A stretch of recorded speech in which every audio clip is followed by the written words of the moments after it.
So if you're new this morning, if it's your first time here, we don't always sit in a child's, bedroom, kind of thing. This is just for this sermon series, and I just feel an overwhelming need to sit in this rocking chair and read to you the scriptures this morning. We're in the middle of our sermon series. It's called "Tell Me the Stories of Jesus," and really it was birthed out of sometimes we get so caught up in church speak and political stuff and what denomination believes what about whom and all this kind of crazy stuff, and we just forget that we love Jesus. And the thing that keeps me tied to God through Christ is Christ. And so I wanted us to go back through and just be reminded of how awesome Jesus is and was. And just to pull some of those stories, and we're looking, all the stories we're doing this summer are out of the Gospel of Luke.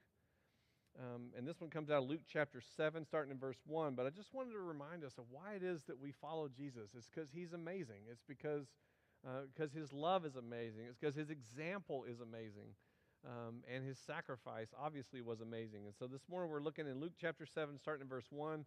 And we're just going back through. We're just reminding ourselves of who Jesus is and why we loved him to begin with.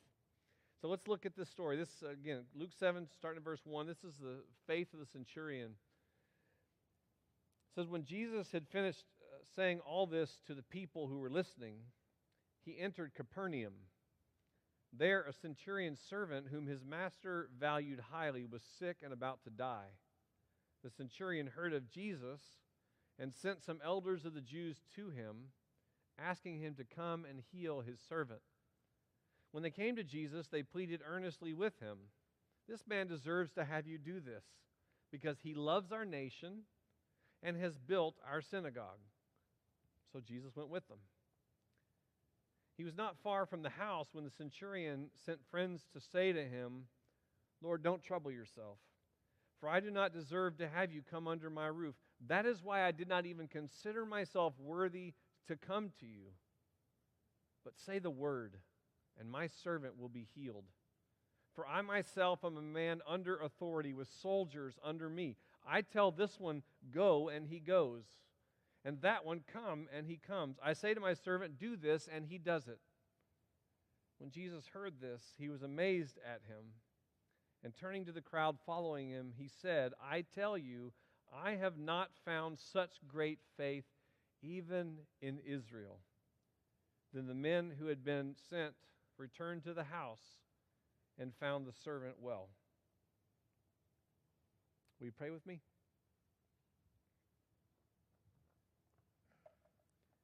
God, what a gift it is to be reminded of who Jesus is and how much his example and his life, they stun us, they amaze us, they fill us with awe. God, help us as we tell these stories of Jesus this summer to be reminded of how much we love him and how much even more we are loved by him. God, I pray this morning that you would either now speak a word through me or speak a word in spite of me. But either way, God, we want your Holy Spirit to be our teacher, and we ask that you would teach us. In Jesus' name, amen.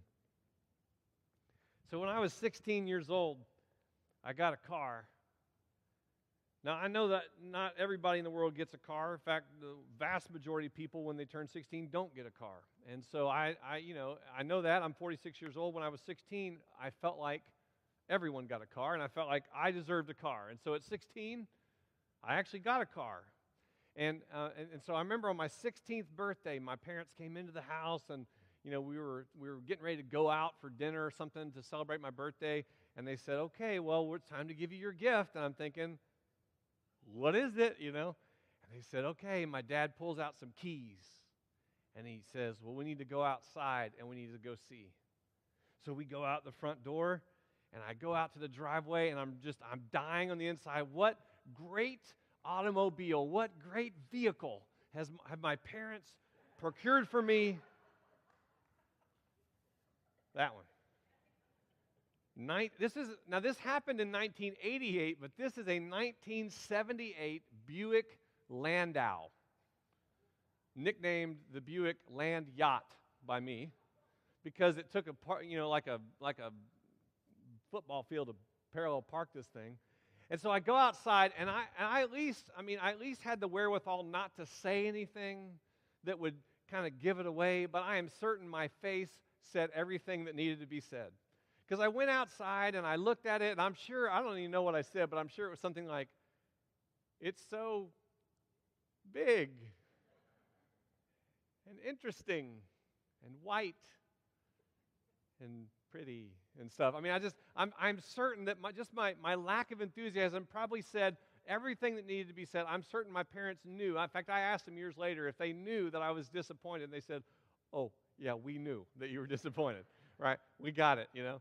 And I just looked at it and I said, "I will never be hurt in an accident." You know, I mean, that was probably the nicest thing I could say. You guys love me so much that I will never be hurt in an accident in this car. You know, and so I go out, and then they said, "You should get in it." I said, "Oh, yes, I should get in it." So I opened up the door, and I went, and I sat down in the little chair, and I don't know if you could see it, but in the original picture, you can actually see this has like a red, velvety interior. And I'm talking about red, not burgundy or maroon or any. I'm talking red, like go to East Texas, go in a church, see the carpet on the floor, red. Okay, that's what I'm talking about. And so I go and I sit down in the seat, and not only is it red, but you know how in the 70s, like the stuff above your head, like that glue didn't hold very long, and so the ceiling and the thing was like sitting on top of my head like this. So now I'm seeing red, and I'm in red, and I'm in the Buick Land Yacht from 1978 that I affectionately ended up naming the Polar Bear. And I get in it, and I'm like, "Oh, it's so red, too.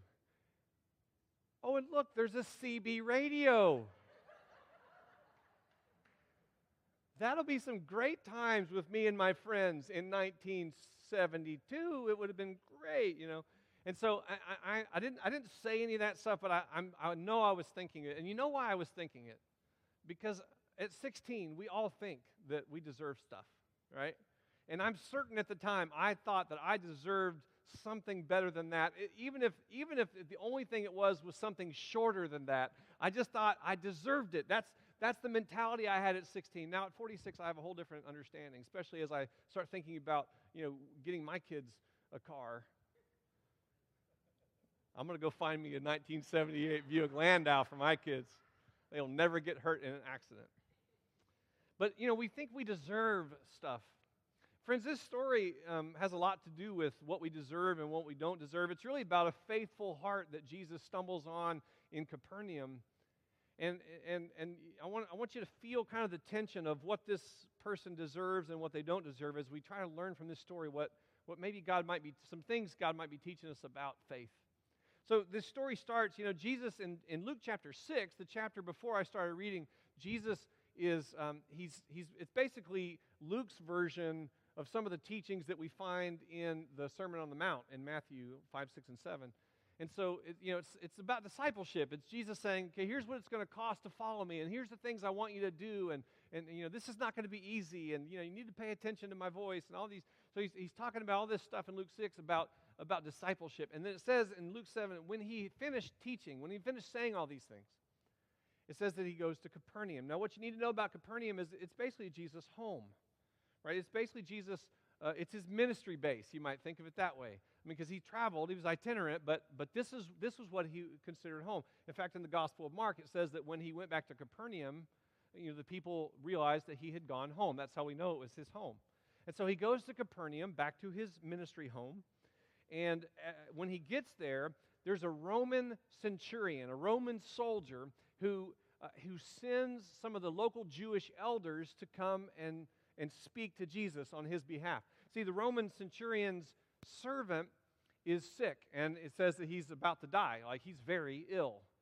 And it also says that this Roman centurion highly valued his servant. So that tells you something about this Roman centurion, off the bat, that he is a man of character and a man of compassion, that he cared for his servant. So he sends these Jewish elders out to meet Jesus. Now, Capernaum's not a very big town. It was Jesus' hometown. We know that he preached in the synagogue, multiple times, or was in the synagogue multiple times throughout his ministry. He very likely knew these Jewish elders who were sent to him to talk to him. And these Jewish elders, they come to Jesus, and I want you to remember what they said. They said, this man deserves for you to help him because, two things, he loves our nation, and he built our synagogue, right? So they're basically saying, this man deserves for you to help him because he's one of the good guys. Now, that being said, the fact that we even have a story to tell this morning, I mean, we're telling the stories of Jesus. Well, the fact that we even have a story to tell this morning is due to the fact that Jesus doesn't see this man for what he is. Because what you have to remember is that the Romans were the occupiers, right? The Romans, I mean, imagine, some other foreign country. Let's imagine, Russia's in the news, right? So let's just imagine Russia comes and they take over America. How are you going to feel about Russia at that point? Not great. And a Russian soldier comes, and let's imagine. So you're Jesus, you're a rabbi, and a Russian soldier comes to you in America, and somebody says, "Hey, no, this is one of the good guys. You should heal him." The fact that we even have a story to tell this morning tells us something about the character of Jesus. See, Jesus didn't see this man as a Roman or as a soldier. He didn't see him because not only was this guy a Roman, but he was a soldier, which means he was like the worst of the bad guys. Like, you took us over through military force. You're here, that kind of stuff. But Jesus doesn't see this man as a Roman or as a soldier. If he did, he wouldn't have helped him. I mean, certainly, even though some of these Jewish elders might have liked him, certainly the vast majority of Jews would have hated Roman soldiers. But Jesus didn't see this man as a people group. He didn't see this man as belonging to a group of people that were hated. Jesus saw this man as a man. That's one of the things I love about Jesus. It's one of the things I think we all love about Jesus, is that Jesus doesn't see people as groups. He sees people as people for who they are, for their heart, for how they live and their faith, and for their, the things that they do. Jesus sees them as people, not as people groups. I think that's just really important for us to be reminded of in our current culture right now. Right? Jesus doesn't see us as conservatives or liberals. He doesn't see us as Democrats or Republicans or independents. He doesn't see us as Christians or as Muslims or as whatever. He doesn't see us as people groups. He sees us as people. I think that's so important because if we could learn this from Jesus, I can tell you our country would be different. Our world would be different if we could learn to see each other not in people groups. Now, I understand that, of course, it's easier to process people as groups. I understand that it's easier to see Christians as Christians and all the stereotypes that go that way, and Muslims as Muslims, or liberals as liberals, and all the stereotypes, and conservatives as conservatives. I understand that it's easier to deal with people in people groups because we get 10 billion bits of information every second, and we can't process all of it. I understand why we do it. But friends, it may be easy, and it may be easier to do it. But friends, just make sure you remember that's not the way of Jesus. That the way of Jesus is that we see people for who they are.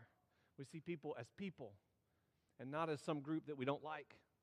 If Jesus had seen this man as just a people group, he would have never gone to help him. The fact that we even have a story to tell this morning is due to the fact that Jesus saw this man not as a people group but as a person. Now, so he decides that he's going to go. Whatever it was that those Jewish elders said, and because Jesus doesn't see people as people groups but as people, he decides he's going to go, and he's going to go to this man's house. So he heads towards this house. Again, Capernaum, not a huge city. So he goes to head towards this man's house, and while he is on the way, in fact, it tells us in the Scripture, he's almost there. Like he almost has arrived at the house. You get the sense that like the house is just like right there, like he could just walk in. He's just a few more steps away from the house. And the man, this Roman centurion, sends out another group to come and stop him. And so this time the centurion sends out his friends. And these friends come up to Jesus. And they send a message on behalf of the centurion. And the message is this: Lord, do not trouble yourself. I don't deserve to have you under my roof. In fact, that's the reason I didn't come to you in the first place. I didn't feel worthy to come to you. Now, friends, not only do we know that this man loved his servant and was concerned enough to go and send for Jesus. That's a plus in the plus column. But we also see that this man is he's actually looking out for Jesus. See, Jesus, again, the house is like right there. He's almost to the house, and they stop him short of the house. Why? I mean, why would he not just say, yeah, come on in. Let me, come heal my servant. You're already here. You might as well come in. That's what we would do, right? That just seems nice. That's hospitality. Come on in and heal my servant. But he stops him short. Why? Because if you understand the culture of the day, which this Roman centurion did, he loved the nation of Israel, and he had even built their synagogue. He certainly would have understood that for Jesus, a Jew, to come under the roof of this Roman centurion, a Gentile, and not just any Gentile, but a hated Gentile, would have caused a lot of trouble for Jesus. So actually what he's probably saying here is not, when he says do not trouble yourself, he's probably saying don't get yourself in trouble, is what he's probably saying. Don't come in, Lord. I'm not worth the hassle. I don't want to cast shadows and doubts over your ministry. Don't come into my house. I don't deserve to have you in my house. So not only does he care about his servant, he's also looking after the integrity of Jesus and his ministry. By the way, it doesn't seem to bother Jesus that people would be worried about him going into the house of a Roman soldier, but the Roman soldier shows his character by saying, Lord, don't get in trouble on my account. So he stops him short. And then, as Jesus is standing there, and this man has sent his friends out, then he says, just say the word. Just say the word. I'm a man under authority. I'm a soldier. I got soldiers underneath me. I understand how this works. If I tell them to go, they go. If I tell them to come, they come. If I tell them to do this, they do it. Just say the word, and it'll happen. I know that he'll be healed. Now, there's a couple things I want to point out here. The first thing here is this man's humility. Again, he stops Jesus short, doesn't want him to come into his house. Now, friends, that's really significant. If we want to understand what a faithful life, a faithful heart looks like, we have to understand that faith starts with humility, right? Faith in Christ starts with humility. It is understanding that we do not deserve what it is that God gives us. This man certainly understands it. He certainly understands that he does not deserve to have Jesus come under his roof. He certainly understands that he doesn't even deserve to be able to be in Jesus' presence. That's the kind of humility that this man models for us. This is the beginning of faith. Now, we live in a world, right? We live in a culture where, we're kind of like a spoiled 16-year-old, right? We sometimes go, okay, God, I do these things for you, and I'm going to expect some stuff in return, right? I just kind of want my life to go pretty well. It doesn't have to be perfect, but if I can just have some good health, and I can get the promotion that I want, and I can, drive a nice car, and we have this thing, Jesus, I come to worship, every once in a while I come, or some people are like, I'm there every Sunday. Well, Jesus, I do give some money whenever I have some extra money lying around. Or some people are saying, no, I don't give 10%, Lord, I give 11%, Oh, Lord, I promise, I volunteer down at the mission, right, down at Second Mile, or over at the whatever, the Goodwill, whatever. I do all these things. I do all these great things for you. Why is this happening to me, we say? We kind of get angry with God. Why didn't I get that promotion? Why is my body sick? Why did my husband leave me or my wife leave me? Why are my kids, why did they not grow up, in the faith? Or why, God, I kept my part of the bargain. Don't I deserve better than this? And I want you to remember what the Jewish leaders said to Jesus. Lord, he deserves this. He deserves for you to help him because he loves our nation and because he built the synagogue. But this man, he doesn't believe that. He knows better. He knows better. Friends, the things that we have, we don't have them because we deserve them. The things that God gives us, we don't have them because we deserve them. We have them because God just is good, because he is loving, because he wants to give them to us. Thinking that we're going to somehow earn God's love, we're going to earn God's favor, we're going to earn salvation, we're going to earn this or earn that from God is like thinking we're going to swim from California to Hawaii. It's never going to happen. You know how far it is from California to Hawaii? 2,500 miles. 2,500 miles, give or take, from wherever you start from to get from California to Hawaii. You know what the world's record is for open water swimming? 140 miles. 5%. So a world-class, world record-holding swimmer on a good day, if they don't get dehydrated or eaten by sharks, they can swim from California 5% of the way to Hawaii. Friends, that's not very far. Now let's just say, right, we are always progressing. Let's just say in the next 100 years, somebody doubles that. 280 miles. Doubles the world record from today. Okay, now you're 10% of the way there. Friends, we're never going to swim from California to Hawaii. It's the same thing with us and God. See, you may have friends who are saying, oh, you deserve all the best things. You're really compassionate. You're really godly. You're really righteous. You're really generous. You're really all those things. And friends, you probably are a lot of those things. You may be more generous than your average human being. You may be more loving or more caring or more compassionate. All those things may be true. You may have friends saying, just like these Jewish elders were saying. Here's the problem. God doesn't grade on a bell curve. God doesn't compare our better than somebody else's. God's standard is purity and perfection and righteousness and holiness. God's standard is the standard of where He is. Well, friends, against that standard, you're not going to get there. I don't care who you think of, maybe it's Mother Teresa for you. Maybe it's Dietrich Bonhoeffer. Maybe it's your great-grandmother who gave you your first Bible and taught you to believe in Jesus. I don't know who you hold up as being the most godly person you have ever met. But friends, they're only getting 5% of the way there. Because the standard's not better than everybody else. The standard is righteousness and holiness. That's God's standard. So none of us are going to earn it. None of us should buy into this whole idea that somehow that we're going to be good enough, that we deserve it because we love the nation, because we built the synagogue. That's not how it works. And this Roman soldier, he knows that. He's ready to have faith because he has humility, because he knows that he doesn't deserve to have Jesus under his roof. He doesn't deserve to be able to even be in the presence of Christ, which, by the way, makes it even more powerful, doesn't it? I mean, the fact that we don't deserve it, and yet God gives it, isn't that even more powerful? I mean, the fact that we can't earn it, the fact that we can only get maybe 5% of the way there, doesn't that even make it more powerful that God gives it anyway? Jesus is willing to go under this guy's roof even though he doesn't deserve it. Jesus is willing to heal this man's servant even though he doesn't deserve that. It's even more powerful. It's not less powerful.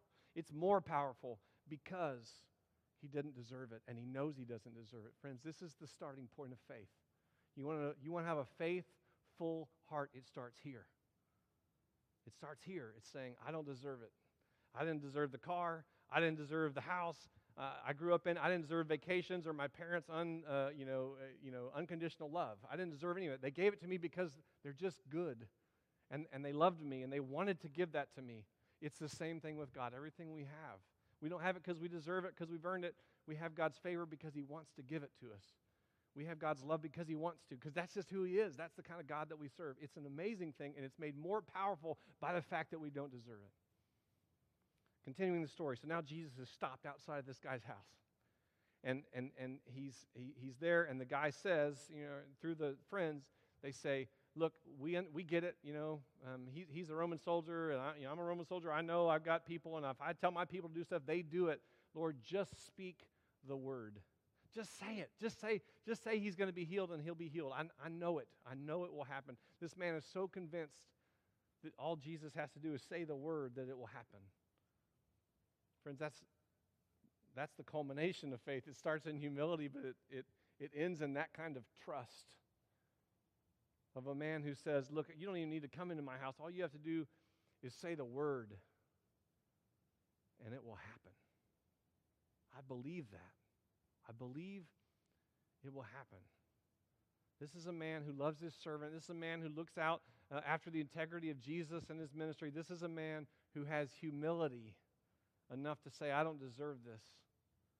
And a man who has trust and faith enough to say, all you have to do, Lord, is say the word. And you know what I love about this is the next thing it says is that when Jesus saw this, you remember what the word was? He was amazed. He was amazed. Wouldn't you like just one time in your life to do something? Just do it so well that it amazes Jesus. Like, wouldn't that be That's like a goal worth living for, right? I want to be so faithful that maybe one time in my life I could do something that Jesus would be amazed at. Well, Jesus was amazed at this man. He was amazed at his faith. He was amazed at his humility. He was amazed at his trust. Friends, if you want to know what amazes the amazing,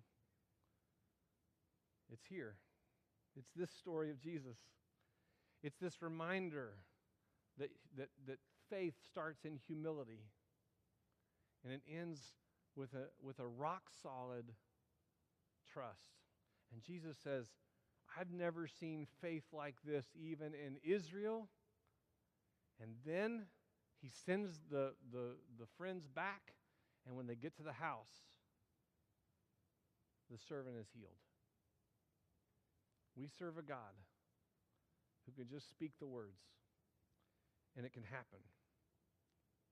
We serve a God who's looking for that kind of faith, who rewards that kind of faith, a faith that begins with humility and it ends with trust.